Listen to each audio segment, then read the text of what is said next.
Jeff Stewart. He's going to talk about paranormal, spiritual links to cryptozoology. Okay, he was born in May 16, 1972 in Carthage, Texas. He is known as the Cryptohulk. He's a big guy. There you go, Cryptohulk. He is a wildlife expert and cryptozoologist from Tenaha, Texas.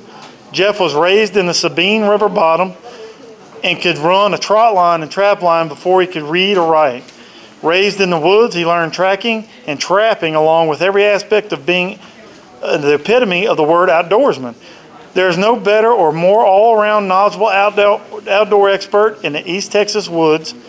Jeff has spent his entire life in the woods and on the Sabine River in one way or another. Jeff attended Tenaha High School and later Baptist Christian College. Now listen to this now. Later attended Baptist Christian College, the University of Colorado, Panola College, Harcourt Online College. Jeff studied theology, criminal justice, electronics, animal science to be a veterinary tech. Jeff is an ordained minister, demonologist, cryptozoologist, award-winning short story writer, and blogger. So he's got a lot of good things to say. Jeff is an outdoor columnist for Texas Fish and Game Magazine and sports and outdoors reporter for the East Texas Press. He has been researching and investigating cryptid creatures and the paranormal for over 25 years and has appeared on such shows as Finding Bigfoot, Survivor Man Bigfoot, Monsters and Mysteries in America. Jeff has been the guest on over 100 radio programs and podcasts. He is a highly sought-after speaker on the subjects of wildlife and the paranormal, has been featured in books and magazines. Jeff, along with his partner, Brian Impey, that's me, has created a Facebook group, Monsters, Mysteries, and Mayhem, and a website, monstercrypto.com. So Jeff Stewart, my best friend, is ready to talk about some paranormal and spiritual links to cryptozoology. So let's give a hand to Jeff. Awesome. I am going to speak a little bit on the more spiritual and more paranormal links to cryptid animals and to cryptozoology. There is a huge movement in the cryptozoological community to try to say that creatures such as Bigfoot, the Yeti, things like that are capable of doing things like phasing in and out of reality, going through portals and going into different dimensions and going and doing things that no flesh and blood creature can do because of the laws of physics. I mean, we're all bound by the laws of physics if we are flesh and blood. But on the flip side of that, there is a spiritual realm. There is a world. We have all seen ghosts. We've seen the stories. We've read the stories of like an ethereal dogs. You know, you see things about the ghost dog or a ghost deer or a horse. Somebody's got a farm where, you know, the old horse, you know, runs by here every evening at 5:30, but the horse hadn't been alive for 23 years. So if humans and animals can have spiritual beings and spiritual presences, why can't we have that in creatures like Bigfoot? So it could explain and will explain where when people say, well, I saw this thing and it just dematerialized, it just disappeared. Well, if you've got a creature that has a spirit, just like we have a spirit, just like a dog, just like anything else has a spirit, and that is energy. Its life is energy.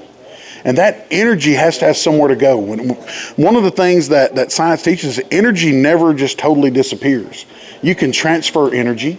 You can make energy work for you. You can make energy go into anything. But the thing is, it just doesn't it's gone. Energy works. So when everything dies, that energy has to go somewhere. That's why we get some hauntings that are residual hauntings.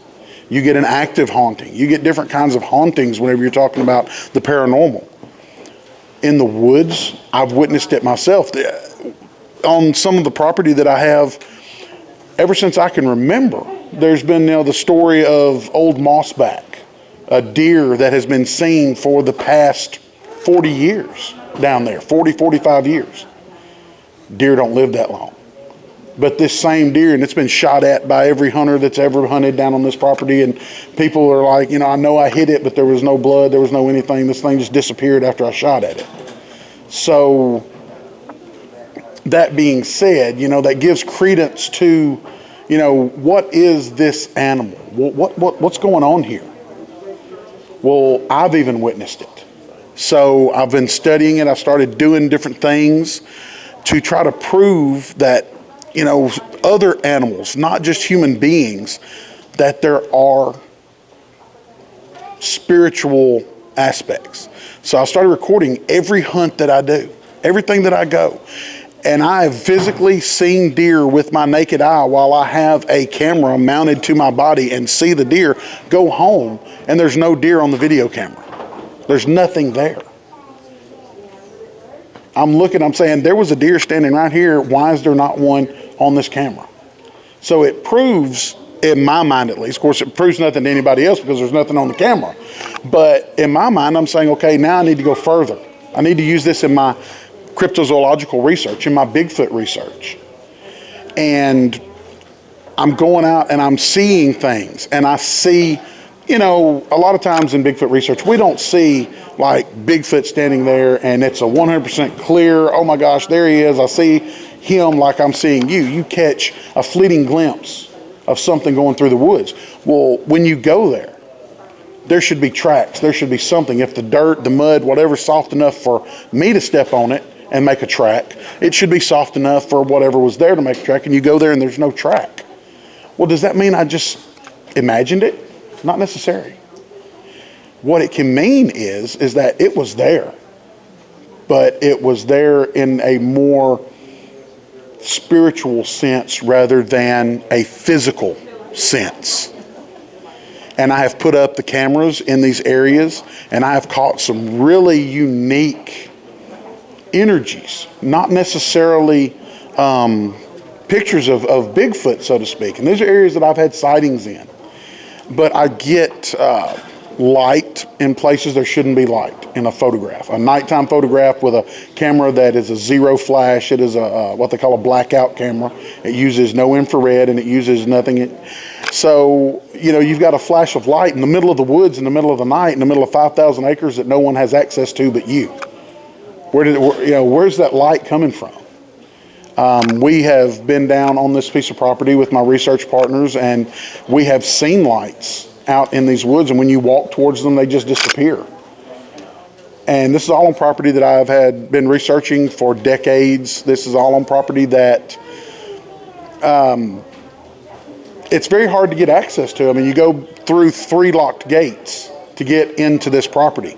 If you don't have keys to each one of those gates to get onto this 5,000 acres in the middle of the Sabine River in Panola County, you can't get there, or unless you come down the river in a boat and then walk miles out into it. So, I mean, it's not impossible for someone to have been out there, but it's highly unlikely that someone would have been there and then just disappeared when you walk toward them.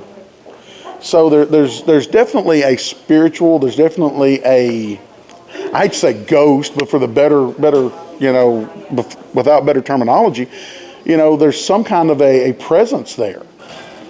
And so we have started using this in our research into Bigfoot to try to prove, if possible, or to give another theory.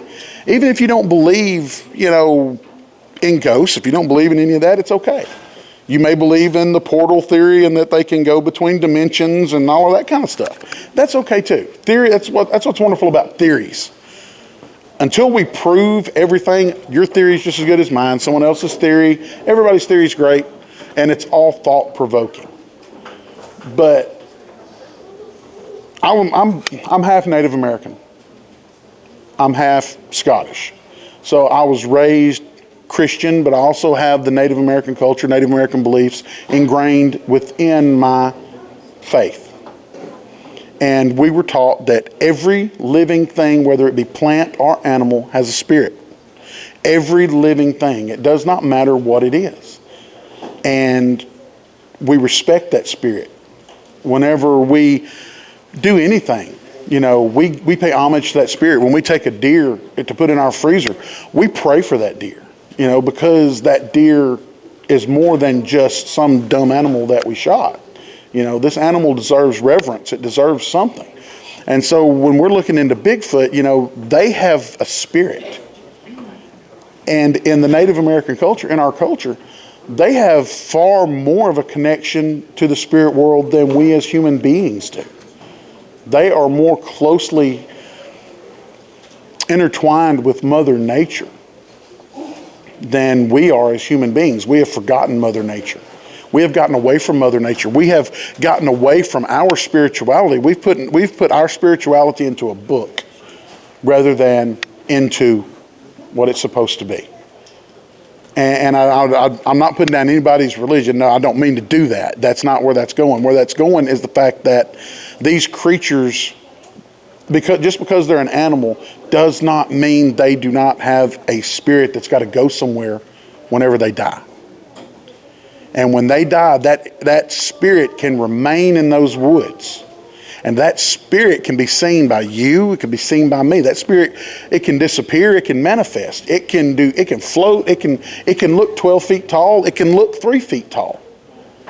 I mean, if you think back of all the stories you've heard about ghosts and different things and poltergeists and all of those things and all of the hundreds of different ways that they have interacted with human beings in our homes, in buildings and businesses, on the streets. You know, I know several stories I've read about over in England of taxi cabs and things like that were not really there. People got in it and rode to their home or whatever, took a taxi ride, and later found out that taxi didn't exist anymore. It had, you know, somebody wrecked it and killed some people or something, but they got in it and rode. It was physically there enough for them to sit in it and get a ride. So that's how strong the energy of that manifestation is. If it's strong enough for you to get in it and sit and physically go down the road, then could a creature not manifest himself physically enough for you to see it, for it to move, for it to make noise, and for interaction even? About a year ago, we were on my property, and I was filming a show for the Discovery Channel, and the producer and I were sitting beside a tree. I'd taken him out, he and I together, and we sat down, turned off all the lights, and I said, give it about 15 minutes. And he said, for what? And I said, just wait. In about 15 minutes, all of a sudden, here comes a stick. We don't have any rocks down on our place. It's all sticks. The only rocks are in the road where we put them in the mud. But here comes a stick flying in, and he looks up in the tree, and I'm going, that didn't come out of that tree. That came flying in from over there, and it hit the ground and bounced. I reached down, I picked the stick up, I threw the stick back. About 15 seconds later, here come the stick flying back in. We played fetch with this stick for about 10 minutes, and he's over here going, what, how, where, you know. So we did that on the first night. We left. We came back the next night with one of the cameramen with his FLIR. And he had all kinds of stuff, and I said, look, what I want you to do is I want you to set up your camera looking after the first interaction, looking in the direction that the sticks are coming from. And don't turn it on until I tell you to turn it on. And he's like, okay. So we sit there, it gets dark. The first thing we do is we hear laughter coming from about 300 or 400 yards out in the woods in front of us. We're in the middle of 5,000 acres. There's nobody there but me and these guys. And we hear this laughter coming, and the closest thing you could say it sounded like was a hyena in the middle of the East Texas woods. And there are no hyenas out there. And then we heard something over here talking to something over here. And the closest language that you could say it sounded like would probably be some form of a Japanese or some Asian type language. It was very choppy, very gruff, and very assertive type of language. Just really, to me it was gibberish, and to him it was gibberish, but it was not Japanese, but it's the closest thing we could say it sounded like to us. And sure enough, in a few minutes, here comes this stick. Well, we threw the stick back and forth a little bit, and I purposefully threw the stick about 3 feet away from the tree in which the stick had been coming from. And I told him, turn your camera on. And as he turned his camera on, you see an arm reach out from behind the tree and lean out. You see the head, the upper torso, and it grabs a stick and it throws the stick back. And these guys are freaking out. These guys are going, who's out there behind that tree? And I'm like, go find out. Get up and go. And they're like, man, we're not going. You're crazy. You get up and go. And I said, I'll get up and go. I said, but it's not going to prove anything because it's going to leave. Sure enough, the minute I stood up on the FLIR, you got just a fleeting glimpse of a heat signature leaving. That's all you got. And it's just gone. And we got back to camp, and these guys are just like all excited. We've never seen anything like this and what have you. And I said, all right. I said, now what I'm going to let you do is I'm going to let you go out there by yourself. I'm not going to tell you where to go sit. I'm not going to tell you anything. I want you to do this. That way I'm proving to you that I have nothing. I have no one out there hiding. Well, these guys go out there, and the same thing happens. They do what I did, throw the stick back, turn the infrared on, and there's nothing there. There's nothing beside the tree. They see no heat signatures. They see nothing this time. We can't explain how the stick kept coming back, but yet, you know, with a camera, you could say, well, you just didn't get him in frame, you just didn't do this, that, or the other. But when you have infrared and you have thermal and you've got this going on and the stick's coming back and there's no heat signature of anything doing anything. So we're trying to explain that, and they're going off into the realm of, you know, invisibility and things like that. And, you know, it's unprecedented of anything that we know in science for any hair-covered animal in any way, shape, or form, any hair-covered animal in way, shape, or form to be able to change its fur, the coloration. There are animals in the ocean, there are animals on Earth that can manipulate their skin to change its color, but nothing with hair. Because hair has no capabilities of spontaneously changing color. You can't do that. It's the laws of physics don't let it happen. But if you go something that the laws of physics have no control over, spirituality, the realm of power, the realm of energy, the realm of unexplainability, then we're talking, there's no need for heat. There's no need for a signature. There's no need for any of that if there's enough energy there to do what needs to be done. And that's where my research now has turned me.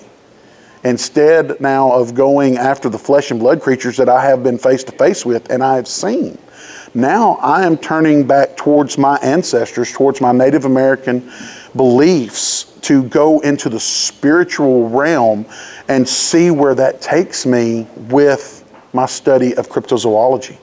And it's not just Bigfoot, it's every aspect of cryptozoology. It seems that every single cryptid has a flesh and blood eyewitness component and a flesh and blood everything, and then they've got that side that you can't explain.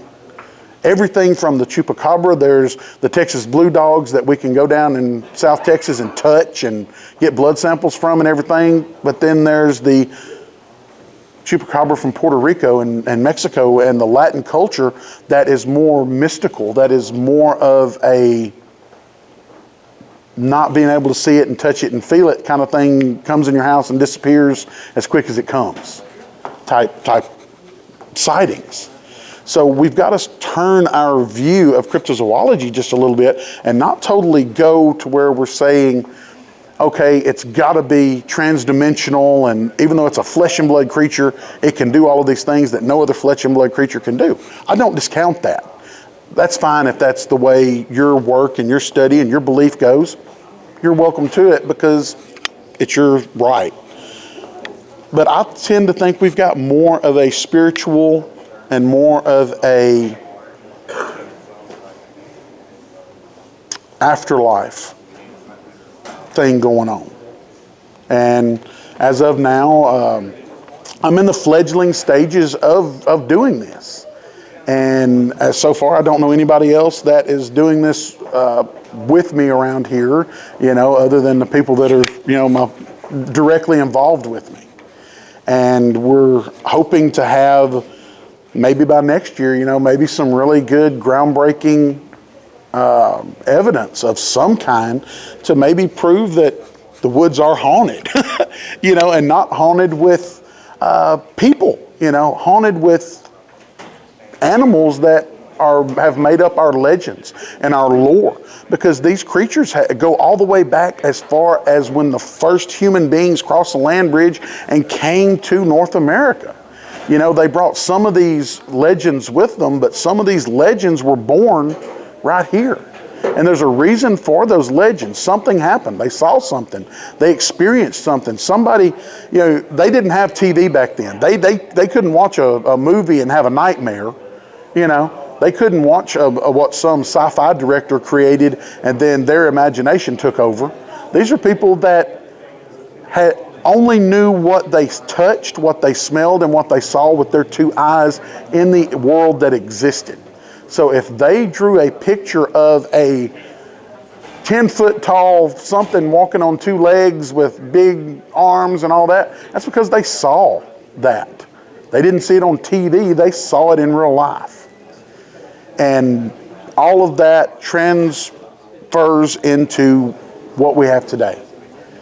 And it transfers into cryptozoology, it transfers into the paranormal, it transfers into everything, and every bit of it is intertwined and intermingled with one another. Because we are all intertwined and intermingled with one another. Nature is intertwined and intermingled with itself and with us and with everything. And when we embrace nature, we embrace ourselves, we embrace the paranormal, and we quit looking at it as strange, weird, just unexplainable and everything, then it'll kind of open the world up just a little bit, and we can say, okay, well, let's try to explain it. Let's try to go where we've never went before. And let's do the things that we've never done before, and we'll discover something. It's just like Albert Einstein. Albert Einstein did things that no one had ever done before. Marie Curie, there's so many, Louis Pasteur, all of these people, they did things that no one had done before, and everybody told them, you're crazy for doing it. But they went and did it. People ridiculed them, people made fun of them, people told them this, that, and the other. They even jailed some of them for what they were doing and saying. But if they had not tried a new train of thought, had they not went where no one else had went before, then we wouldn't have the things that they discovered, the things that they invented, the things that they did. Nikola Tesla, one of the greatest geniuses of the modern era, he had his work stolen, he was ridiculed, he was put down, he was attacked on every front. I believe it was Thomas Edison that took his invention of alternating current to electrocute an elephant and used it to kill an elephant, trying to prove that it was bad. We can kill an elephant with it. You don't want it. You don't want it. It's bad. So he didn't quit. He kept going, and it's taken us till right now to appreciate and realize what he did, but he didn't quit, and we're there. So I'm hoping that by not quitting, that by pushing forward and going on a new train of thought in cryptozoology, maybe we can find something, maybe we can prove something, or maybe we can just make people think. Thanks.